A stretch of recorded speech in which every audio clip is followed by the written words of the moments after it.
Okay, today is Thursday, and today we see Tesla is trading for about $640 a share. Tomorrow is the day that the S&P tracking funds have to fill their portfolio with the correct number of shares of Tesla, so that on Monday morning they are in compliance as a S&P tracking fund. So, as I have said, my shares are for sale at $1,000 a piece. So if you are one of the funds that need some shares, my name's Kerry Grinkmeyer. You can find my email down here, and my shares are available at $1,000 a share.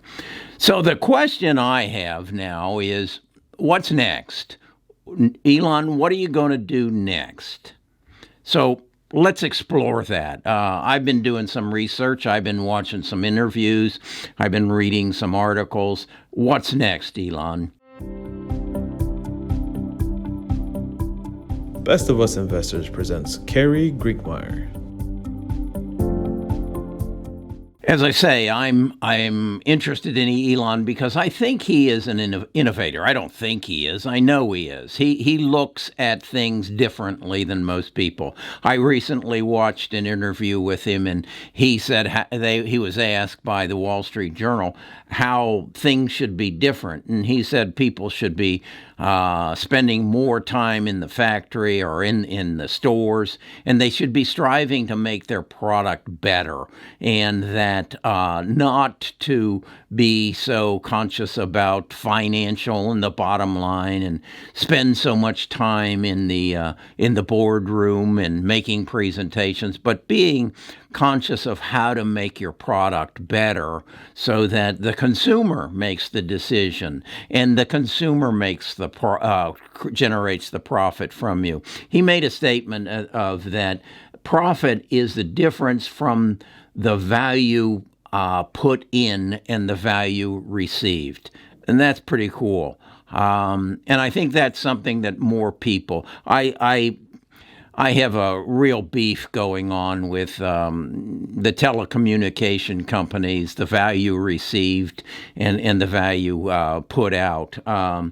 They're very difficult to deal with. I would rather not call them and just pay whatever they punish me with for band usage or whatever. So I see there as an opportunity for Elon or somebody else to replace them. And I'm talking about the AT&Ts and the Sprints and the Spectrums and the T-Mobiles. They don't get it. They're just out of tune.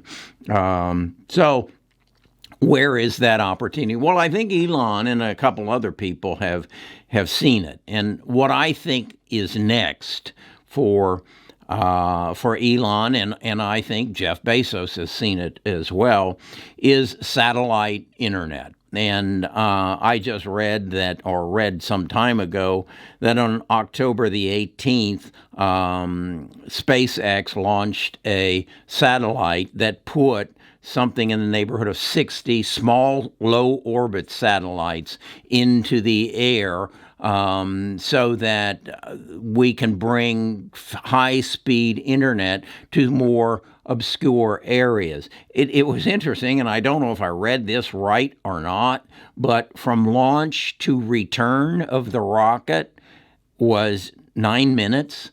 The rocket went up and dispersed 60 low-level satellites that will provide internet service, and they have a life expectancy of about 5 years.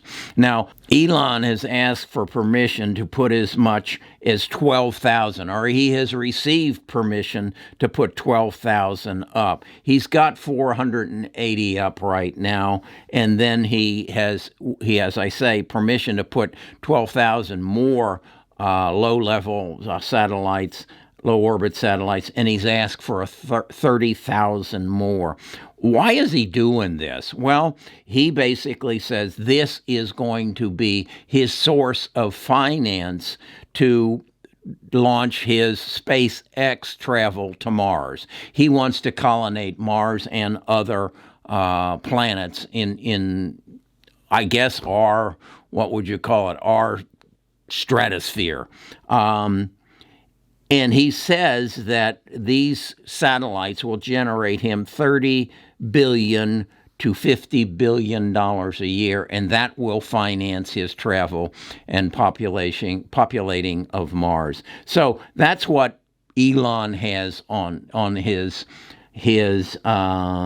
schedule as something of the future. Now, is Elon alone in this? And should we really take Elon serious? Because he is, I think we should. He is the second wealthiest man in the world right now, second to Jeff Bezos.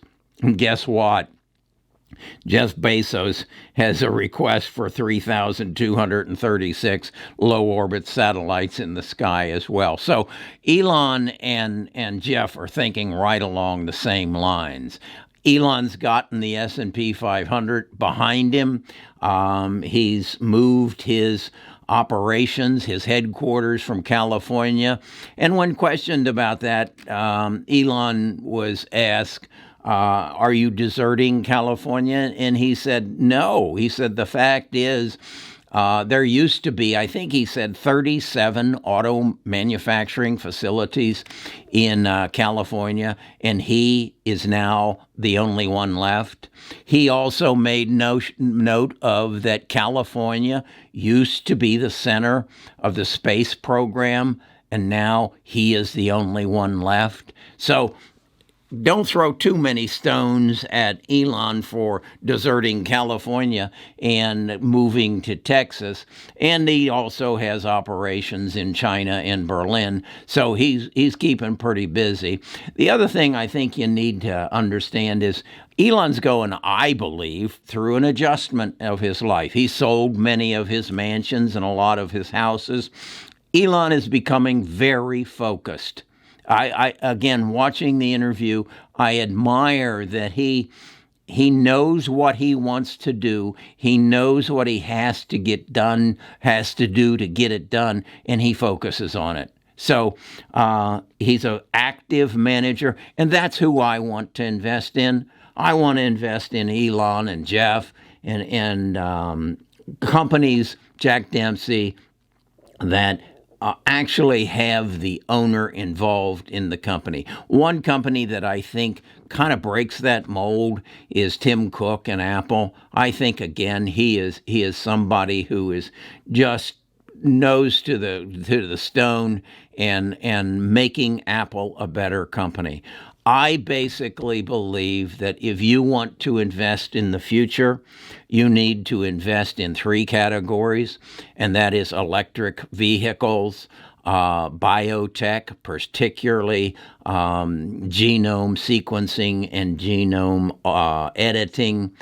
There's a stock that just came out today that is promising to have a genome therapy to cure most cancers. It's up about 360% today. It's about a $27 stock. If you'll go to my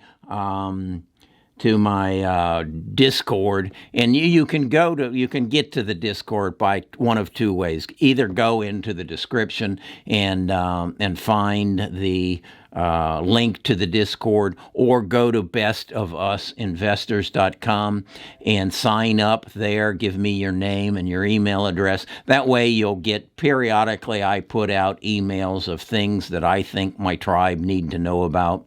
Other than that, I do a lot of it on the Discord. In fact, I have access to my portfolio. I put down, just like I did today, stocks that I'm watching.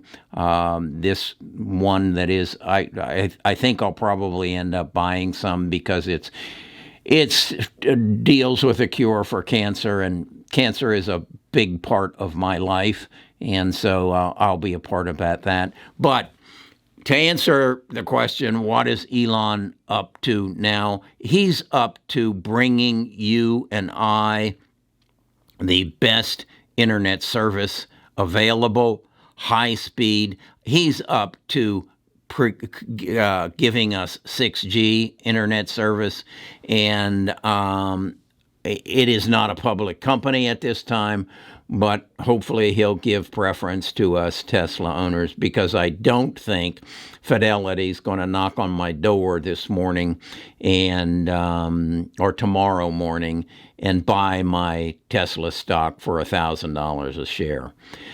A wonderful world we live in, tremendous opportunities for investors.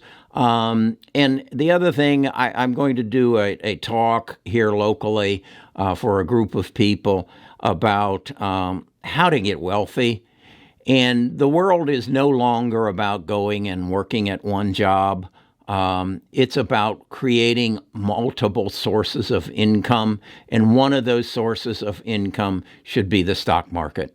And if you will trade it, and if you will invest in it based upon who's going to change your life and make your life better, you're going to make a lot of money. I have 8 sources of income right now. One of them is Social Security. And the biggest one is this, the stock market. No, not YouTube, the stock market. That is my biggest source of income, because this year I'm up 60%.